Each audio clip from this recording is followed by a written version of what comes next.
Hi folks, it's Gino Gang. I'm happy to be able to bring you the drive-by shootings, meet the candidates for selectmen this year.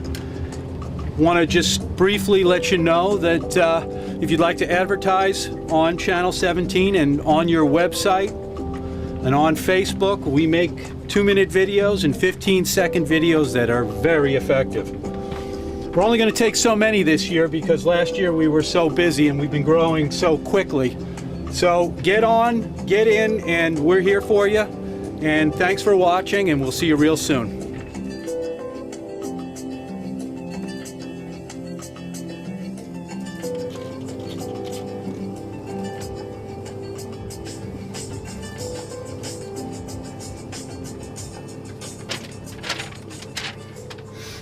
Hello, Bruce. Morning, Gino. How are you? I'm fine. How you doing? Very well, thank you. Couldn't be better. Nice to see you. Good to see you. This is Bertha. Hello, Bertha. Go lay down, girl. Okay. Oh, yeah, she just does her thing. Come on up there, girl. Do you mind if I put my sunglasses back on? Not at all. I had cataract surgery last week, and my eye is still a little bit sensitive to the understand. light. Understand, buddy. No problem. This is fun. I didn't realize you drove and interviewed at the same time. I'm pretty impressed. What? Oh, you thought I had a little camera? I did. Person? Or a driver, one or the other. Yeah, no. Yeah. It's pretty easy. I mean, what I do is I'll do the interview, and then I'll retrace the tracks when we're done, and then just shoot the camera out there, and then I edit it. Okay, that explains that. That's how it works. Okay. Yeah, Libby was asking me about that, and I said, Libby, she wants to drive the van and then interview me. It seems impossible when you see it. It actually works when really you see easily. the edited version. So. Yeah. So how you doing? Very well, very well. It couldn't be better. I'm very energized. I'm feeling very good about the campaign. I'm feeling very good about the opportunity to perhaps make a contribution to the community. Well, that's good. Good to hear. So let's start it right off. Why are you running for the Board of Selectmen? I'm running because I believe I can make a difference.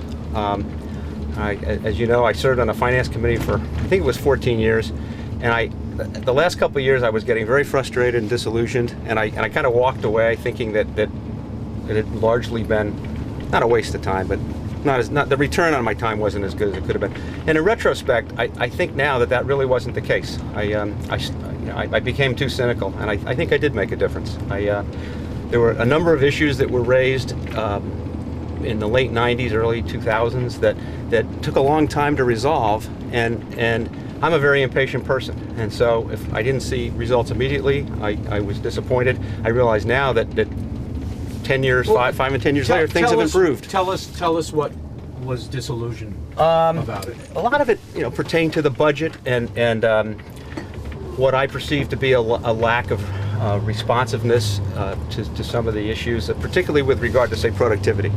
I thought there were opportunities for the town government to be kind of reorganized and to operate more efficiently, and it has a lot of it has happened. A lot of the departments have been reorganized.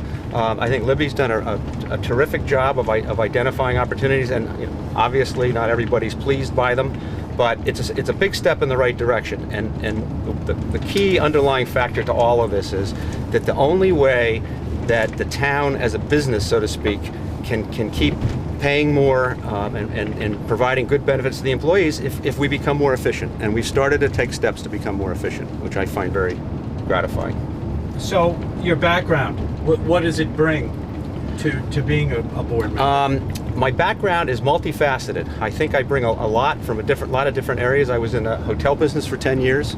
I worked off island for 10 years, primarily in the airline industry, so I have a pretty good sense for how the rest of the world operates. I've been back here since the mid-90s, largely involved with restaurants, but I've also been deeply involved with nonprofits. I've served on 5 or 6 different nonprofits. I have a wide array of friends from the entire socioeconomic and demographic spectrum. I play bridge with seniors. My wife was an elementary school teacher for 24 years, and so we still know a lot of the kids that she taught. We know the parents. And so I think I'm a member of all of the community, not just part of the community. Do you still own American Seasons? I don't own the business. Okay. You own the building? I own part of the building. Oh, I see. Yeah, I identified that Mike and Orla were 2 of the most talented people on Nantucket, and made very sure that they never left. And they've owned the business for about 4 years, and they're in the process of buying the building. Oh, fantastic. So, are you in favor of the Matticat turbine, wind turbine? I am not in favor of this specific proposal. Okay. I'm supportive of green energy, I'm supportive of wind energy, but I just don't think this particular proposal works. And it's become too divisive for the community. I don't think I can support anything that is going to upset so many people. Okay. I wish it wasn't that way, but why don't you like it? It's too big. Okay. I think there are too many risks involved. There are economic risks. There are meteorological risks. I think I've done a fair amount of. Did you see that show recently on GBH? I just saw it 2 nights ago on the ice. The throwing the ice off the. No, actually, it was a scientific study. They went into the Arctic and they looked at ice and where we are right now, and it was global warming wise unbelievable. I did not see that one, but I've seen the statistics. I've been on the fence until I saw that. I was like, I can't believe it, because the science. If you believe in the science at all, if you want to believe it, it's like that. Do I choose to believe it? If I go to a plumber, here's how I look at it. If my furnace is broken and I want to get a price on it, and I want guys to tell me if I need to replace my furnace, if 10 plumbers tell me that I got to replace it and one says I don't, most likely I'm going to believe in the 10 that said replace it. Right. Particularly if your furnace is going to blow up and kill you. Well, that's it. Yeah. If you don't replace it. This is like that, though. Right. No, I agree. And you don't even have to believe the science. I think you can believe the evidence. Well, that's it. The evidence is overwhelming. And why argue about the science? Yeah, exactly. So this brings me to my next question. Are you in favor of protecting the Sconset Bluff from erosion? I think we should give the people who live out there every opportunity to protect their homes, subject to the fact that we have to be absolutely 100% sure that they're not that the problem isn't going to simply migrate somewhere else. And the biggest problem is I don't think we'll ever be 100% sure, and that's why it's difficult or impossible to prove a negative, and that's why I think they are up against the wall. But theoretically, I think it's a bad thing to try to inhibit people from saving their homes that have been in the family for maybe 100 years. Exactly. So, do you think town employees are paid too much? I think they are probably paid just the right amount. I think there was a time when they were paid too little. I think they did too good a job of getting caught up. I think now, relative to the private sector, they're probably about where they need to be. And I think as long as things are tough in the private sector, that the employees are the town employees are going to have to moderate their demands and recognize that the private sector simply can't support too much more public spending right now. Okay. Do you think the Board of Selectmen should negotiate on union contracts? No, I don't. Okay. I don't. I feel very strongly about that, in fact. Okay, tell us about it. Why? Well, I remember several occasions when I was a finance committee member when the selectmen were still negotiating, and the consequences were really, I would almost say, disastrous. And I won't be any more specific than that, but I could be if I had to. When you're running for office, you should not be negotiating contracts, in my opinion. Do you think the police station is too big? I think it's too big. But I think we're going to get used to it. I think 3 or 4 years from now, it's going to be a non-issue. And I think they did a beautiful job. I think we had to build something. So you were in support of it? Yeah, and given the opportunity, if I'd been paying attention, I might have tried to make it a little smaller. But I only blame myself for that. You can't wait till the end of the process and then complain about it. And we all did that. So it seems to be the way things work, though, in many cases. Yes, yeah, exactly. And I think that's what's happened at the windmill too. It's just the proposal is a lot more than people thought they were bargaining for. Yep. Are you in favor of upgrading the downtown police station, the old one there? Yes, I think I am, subject to the following. I think what we really need to do is we need to determine a relatively long-term space needs plan, say 10 years out. Ask Libby and her associates to figure out what are we going to need. Figure out have them do it. Don't hire somebody to do it. Yeah, have them do it. Figure out functionally where the job should be, where the people should be, how it works the best together, and then come up with a plan and sell the community on the entire plan and what the price tag's going to be, and not get involved in a series of fights over individual buildings, which is, I think, counterproductive. I think it's a good thing probably that we're not going to do it this year if we go that way. Mm-hmm. I think we're still digesting the new police building. I think the budget's still constrained, but at some point in the fairly near future, I think we should do that. And again, we should embrace a plan that we all buy into for the long term. And I imagine you're in favor of selling the Mooney building? Yes. Yeah. I look at the building next door where the shop is that The land Paula bank? owns, Paula Gonfrade owns.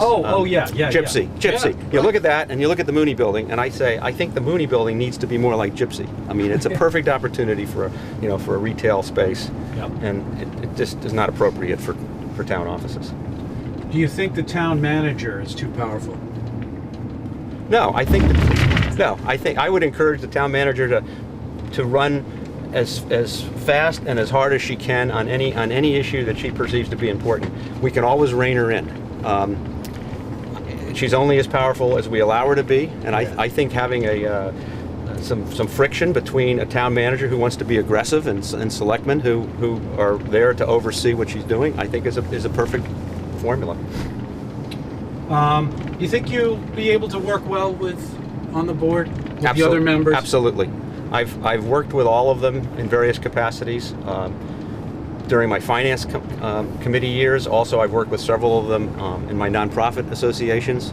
So I believe I have a great relationship with each and every one of them. The only one I haven't really worked with is Bob DaCosta, and I will say that I've been really, really impressed by the attitude he has brought to the board in the year he's been on it. I think he has been an unbelievable breath of fresh air, and he's loosened the whole thing, the process up, and he's questioned some of the things we've been doing that many of us don't really feel are necessary anymore. I mean, we haven't changed the way we run a government here for 80 years or 100 years. I mean, times have changed. We need to move into the future. Are you pretty much happy with the way the board is right now? No, actually, I'm not happy. Okay. I think the right players are there, but I don't think that they have been able to achieve what their potential. I think there's a lot of things they could be doing, and I'm not exactly sure why. But I think one thing I can bring is I think I can facilitate and be a catalyst for a better functioning board, as Bobby has been. I think the more things are out in front of the cameras, the more public discussion there is rather than behind the scenes deal making, I think the better off we'll be, and that's something I think I'm comfortable doing. Okay, who's the best choice for selectman after yourself? I think Cliff. I think they're all potentially strong candidates, but my sense is that Steve's heart isn't quite in it the way it used to be. And I certainly I admire and respect Toby, who I met recently and who's a serious-minded, earnest young man. But I think it's a little bit of a stretch for him to jump in at the selectman's level. I certainly hope he gets involved in other things. Okay. So you're a busy guy. You volunteer a lot, and how are you going to find time to be a Board of Selectmen member? I actually, on any given day, have nothing to do. I am a busy guy, but aside from largely the board meetings that I go to and the nonprofit meetings, I can pick and choose what I want to do on any given day, which is a lot of fun. Good for you. So I get to focus my energies, where I sense the greatest opportunity to be, and it makes life very, very interesting.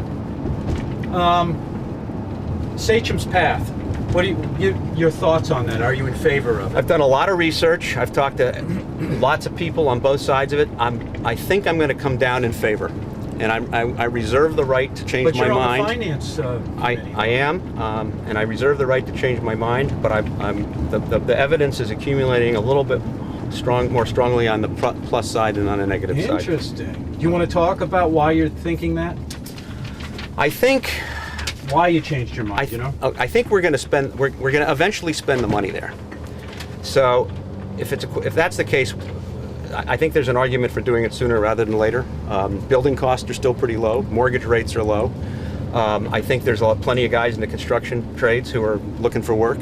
And assuming that the work will be done by local tradesmen, which is a supposition that I can't prove yet, but which is a big part of my expectation, then I would say I think we ought to move ahead. Because I think it would be a good thing. It would provide jobs. I think it would provide a lot of housing. I don't buy the argument that part of the market is saturated. It is true that there's a lot of condos for sale, but I learned that the condos that are on the market are more difficult to finance. The banks require a 20% deposit on a condo. Yep. You can get a house with a 5% deposit. So right. that's why the condos aren't I getting agree. Because I had to buy mine, and it was crazy trying to put that kind of money down on my condo. Yeah, and that was an important fact that I discovered. Yeah, that's tough. If you want to keep people here, it's you got to make it a little easier. Now, if it was any different, if you could put 5% down, it would be. That would change the equation. It couldn't, right? It right. would? Yeah. Yeah. Then I would say, okay, let's clear the inventory of condos first. But I don't think that's going to happen. And I understand that a lot of the condos on the market need work. They're not a place that a family of four could move into and be happy. So. All right. So, what volunteer committees would you want to sit on as a BOS member? I'm very interested in. I think the CPC is one obvious one. Yeah. I think the CPC has the luxury of having a lot of discretionary money, which the rest of the town doesn't have, and I think it's important that we spend it wisely, which I think we have, and I think we need to continue to do that. I'm interested in the concept of downtown revitalization, broadly defined. I think we need to explore ways to make the downtown more viable in the summertime. Yep. I think the congestion is a serious problem. The only people who in my opinion, the people who can argue that it isn't are people who don't come to town in July and August. I just interviewed just before you. I just dropped her off at the airport. Ann McFarland. Did you I go to that show? I did. I was there yesterday. Good, yeah. good. She was very interesting. And then I think we need to find some ways to revitalize downtown in the winter, and that's a much tougher. That I think is a much tougher. But if the Dreamland's open, that'll help. It certainly will. I think we need to support the Athenaeum. Oh, and I meant to ask you. The one question I didn't ask you. I missed it. Should we keep town government downtown? Underlying objective should be keep as many jobs downtown as possible, subject to functionality. I don't think we should force jobs to stay downtown if functionally they're much better off out of town. We should again, getting back to the 10-year plan, figure out where they should be, move ahead, and then the town can do other things to revitalize downtown other than keep jobs in town that don't necessarily belong there. So. Okay, well, anything else you'd like to say to the voter? Use your chance to speak to them. I'm looking forward to the rest of the campaign. I hope the voters will continue to pay attention to the issues where I think I've done my homework and I'm prepared to discuss them, both pro and con. There isn't an issue I've studied where there aren't good arguments on both sides, and I think one of the ways to improve the process is to make sure that everybody understands that and doesn't jump to conclusions based on what they hear or their first reaction from the hip. They're complex, study them, and then we could all reach our own judgments, but after learning the facts, which I think is something that all of us need to do a better job of. Okay. Well, thank you so much, Thank Bruce. you, Gino. This has been great. You bet. I enjoyed it. Time goes by fast. This is the first time I've actually sat down and actually had a talk with you. You really forget that you're in a van and not in a studio. It's just amazing. I don't know how you do it. So it works really well. Yeah, it was most enjoyable. Thanks. Felt very relaxed. So Good. Thanks. Keep up the good work. You bet. You take care. You too.